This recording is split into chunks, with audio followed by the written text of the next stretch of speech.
நம்முடைய வாழ்க்கையில நாம எவ்வளவுதான் கடுமையா முயற்சி செஞ்சாலும் சில நேரங்கள்ல எல்லா கதவுகளும் பூட்டி இருக்கிற மாதிரி ஒரு உணர்வு வந்ததுண்டா? அல்லாஹ்வின் அளவற்ற அருள் நமக்கு கிடைக்கலையோன்னு ஒரு சின்ன ஏக்கம் உங்க மனசுல எப்பவாவது வந்ததுண்டா? நாம அறியாம செய்யற சின்ன சின்ன தவறுகளால அந்த அருள் தடைபடுதோன்னு ஒரு கவலை உங்களுக்குள்ள இருக்கா? இனி அந்த கவலை வேண்டாம்.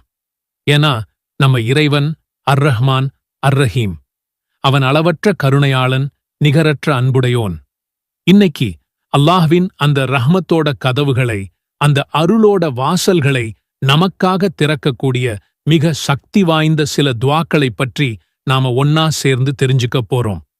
இந்த வீடியோவோட இறுதியில உங்க உள்ளம் ஒரு பெரிய அமைதியை உணரும், இன்ஷா அல்லாஹ். அல்லாஹ்வின் அருள்னா என்ன? அது வெறும் வார்த்தை கிடையாது. அதுதான் நம்ம வாழ்வோட ஆதாரம். அல்லாஹ்வின் அருள் இல்லைனா நாம சுவாசிக்கிற காத்துல பிரயோஜனம் இல்லை, குடிக்கிற தண்ணியில சுவை இல்லை, சம்பாதிக்கிற செல்வத்துல பறக்கத்திருக்காது. அல்லாஹ்வின் அருள்ங்கிறது அவன் நம்ம மேல காட்டுற கருணை, நமக்கு வழங்குற பாவ மன்னிப்பு, அவன் காட்டுற நேர்வழி, நம்ம வாழ்க்கையில ஏற்படுத்துற பரக்கத், மன அமைதின்னு எல்லாத்தையும் உள்ளடக்கியது. அருள் கதவுகளை திறக்கிற துஆக்கள்ல மிக முக்கியமான முதல் துஆ நம்ம உயிருக்கும் மேலான நபி ஸல்லல்லாஹு அலைஹி வஸல்லம் அவர்கள் அடிக்கடி கேட்ட ஒரு துஆ. அது என்ன துஆ தெரியுமா? அனஸ் ரலியல்லாஹு அன்ஹு அவர்கள் சொல்றாங்க, நபி ஸல்லல்லாஹு அலைஹி வஸல்லம் அவர்கள் அதிகமாக ரப்பனா ஆதினா ஃபித் துன்யா ஹஸனதன் வஃபில் ஆখিরাতি ஹஸனதன் வகினா அஸாபன் நார். துஆவின் பொருள், எங்களின் இறைவா, இம்மையிலும் நல்லதைத் தருவாயாக, மறுமையிலும் நல்லதைத் தருவாயாக, மேலும் நரக வேதனையிலிருந்து காப்பாற்றுவாயாக. இந்த ஒரு துஆ நம்ம இம்மை மறுமை வாழ்க்கைக்கான ஒரு முழுமையான விண்ணப்பம். இத உங்க தொழுகைக்குப் பிறகு சுஜூதுல, ராத்திரியோட கடைசி பகுதியில, மழை பெய்யும் போதுன்னு துஆக்கள் ஏற்றுக்கொள்ளப்படும் நேரங்கள்ல மனமுருகி கேளுங்க. ஒவ்வொரு வார்த்தையோட அர்த்தத்தையும் உணர்ந்து கேளுங்க. இது அல்லாஹ்வின் அருள் கதவுகளை தற்ற முதல் மற்றும் மிக சக்தி வாய்ந்த சாவி. அடுத்ததா நாம பார்க்க போற துஆ நம்ம வாழ்வாதாரத்துல, குடும்பத்துல பரக்கத்தை ஏற்படுத்துற, அல்லாஹ்வின் மேல அசைக்க முடியாத நம்பிக்கையை உருவாக்குற ஒரு அற்புதமான துஆ. நபி ஸல்லல்லாஹு அலைஹி வஸல்லம் அவர்கள் இஸ்லாத்தை புதுசா ஏத்துக்கிட்ட ஒருவருக்கு தொழுகைய கத்துக் கொடுத்துட்டு இந்த துஆவை கேட்கச் சொல்லி வழிகாட்டினாங்க. அல்லாஹும்ம அக்ஃபிர்லி வர்ஹம்னி வஹ்தினி வஆஃபினி வர்ஸுக்னி. யா அல்லாஹ், என்னை மன்னிப்பாயாக, என் மீது கருணை காட்டுவாயாக, எனக்கு நேர்வழி காட்டுவாயாக, எனக்கு ஆரோக்கியத்தை, ஆஃபியத் தருவாயாக, எனக்கு வாழ்வாதாரத்தை, ரிஸ்க் வழங்குவாயாக. இந்த துஆவை உங்க அன்றாட வாழ்க்கையோட ஒரு பகுதியாக்கிக்கோங்க. குறிப்பா ஃபஜ்ர் தொழுகைக்குப் பிறகு உங்க ரிஸ்கை தேடிப் போறதுக்கு முன்னாடி கேளுங்கள். ஒரு புது வேலையை தொடங்கும் போதோ, வியாபாரத்தை ஆரம்பிக்கும் போதோ, அல்லது வாழ்க்கையில ஏதாவது ஒரு புது அத்தியாயத்தை தொடங்கும் போதோ இந்த துஆவை ஓதுங்க. அல்லாஹ்வின் அருளால உங்க பாதைகள் சுலபமாக்கப்படும். தூங்கப் போகும்போது உங்க மனசு ஓயாம கத்துதா? இந்த கவலைக்கு ஒரு முடிவே இல்லையா? உடம்புல வர்ற ஒவ்வொரு வலிக்கும் நீங்க தேடுறது ஒரு மிராக்கள். ஆனா அந்த மிராக்கள் உங்க நாக்கிலேயே இருக்குன்னு சொன்னா நம்புவீங்களா? வெறும் 7 வரிகள் உங்க வாழ்க்கையையே மாத்தப் போகுது. அதுதான் சூரா அல் ஃபாத்திஹா. தெரியாதா? இன்னைக்கு நான் அதோட சக்தியை அன்லாக் பண்ண போறேன். இது குர்ஆனோட முதல் அத்தியாயம் மட்டும் இல்ல, இதுதான் குர்ஆனின் தாய், உம்முல் குர்ஆன். இதுல இருக்கிறது வெறும் 7 வரிகள் தான். ஆனா அந்த 7 வரிகளுக்குள்ள ஒளிஞ்சிருக்கிற மெடிக்கல் மற்றும் மென்டல் சீக்ரெட்ஸ் இன்னைக்கு நாம உடைக்கப் போறோம். நான் 2 வருஷமா ஃபாத்திஹா ஓதுறேன், ஆனா எனக்கு எந்த மாற்றமும் தெரியலையே. நீங்க சொல்றது எனக்கு கேக்குது. ஏன்னா நாம ஒரு புதையல் மேல நிக்கிறோம். ஆனா அதை திறக்கிற சாவி இல்லாம சும்மா வார்த்தைகளை மட்டும் சொல்லிட்டு இருக்கோம். ஒரு மருந்தோட பவர் அதோட டோஸ்ல தான் இருக்கு. பிஸ்மில்லாஹிர் ரஹ்மானிர் ரஹீம். அல்ஹம்துலில்லாஹி ரப்பில் ஆலமீன். அர்-ரஹ்மானிர் ரஹீம். மாலிகி யௌமித்தீன்.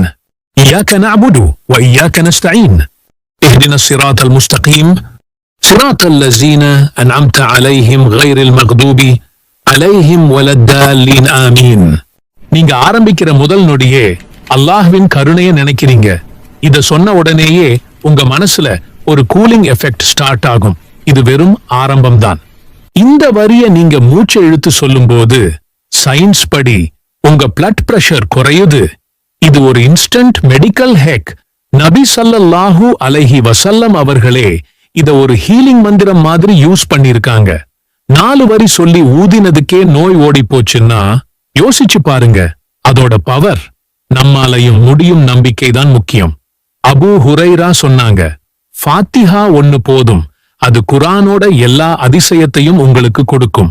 சோ இனிமே நீங்க ஃபாத்திஹா ஓதும்போது முதல்ல அதோட அர்த்தத்தை உங்க மனசுக்குள்ள கொண்டு வாங்க.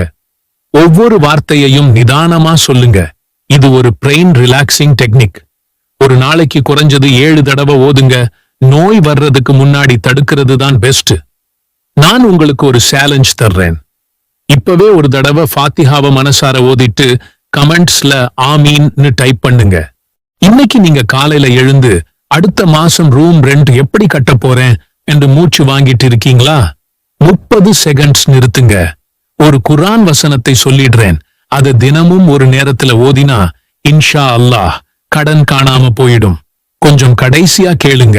வீட்டு loan, bike loan, salary advance எதுவா இருந்தாலும் வட்டி மட்டும் தலையில ஏறிட்டு நிக்கும்.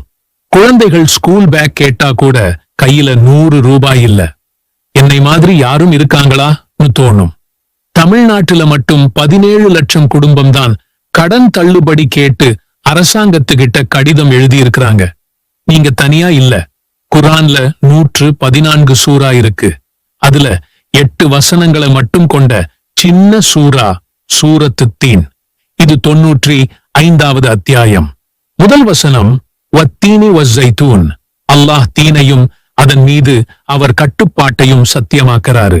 நபி ஸல்லல்லாஹு அலைஹி வஸல்லம் அவர்களோட நேச சஹாபாக்கள் கடன்ல சிக்கிட்டு இருந்தப்ப அல்லாஹ்வின் தூதரே துஆ சொல்லுங்கன்னு கேட்டாங்க. நபி ஸல்லல்லாஹு அலைஹி வஸல்லம் சொன்னாரு, ஃபஜ்ருக்கு அப்புறம் அத்தீனை 7 தடவை ஓதுங்க. அவங்க அப்படியே செஞ்சாங்க. வருஷம் முடிவறதுக்குள்ள எல்லா கடனும் போச்சு. நேரம் காலை 4:45 முதல் 5 மணி முடியும். 2 ரக்கத் நபில் தொழுங்கள். சூரத்து தீன் ஓதுங்க. அத்தியின் மீதும் ஒலிவத்தின் ஜைத்தூன் மீதும் சத்தியமாக சினாய் மலையின் மீதும் சத்தியமாக மேலும் அபயமளிக்கும் இந்த மக்கமா நகரத்தின் மீதும் சத்தியமாக திடமாக நாம் மனிதனை மிகவும் அழகிய அமைப்பில் படைத்தோம். பின்னர் அவன் செயல்களின் காரணமாக அவனை தாழ்ந்தவர்களில் மிக்க தாழ்ந்தவனாக்கினோம். எவர்கள் நம்பிக்கை கொண்டு நற்செயல்களை செய்தார்களோ அவர்களுக்கு என்றும் முடிவில்லாத நற்கூலியுண்டு. எனவே இதற்கு பின்னர் நியாயத் தீர்ப்பு நாளை பற்றி உம்மிடம் எது பொய்யாக்க முடியும்? அல்லாஹ் தீர்ப்பு செய்வோரில் எல்லாம் மிக மேலாக தீர்ப்பு செய்பவன் இல்லையா? ஓது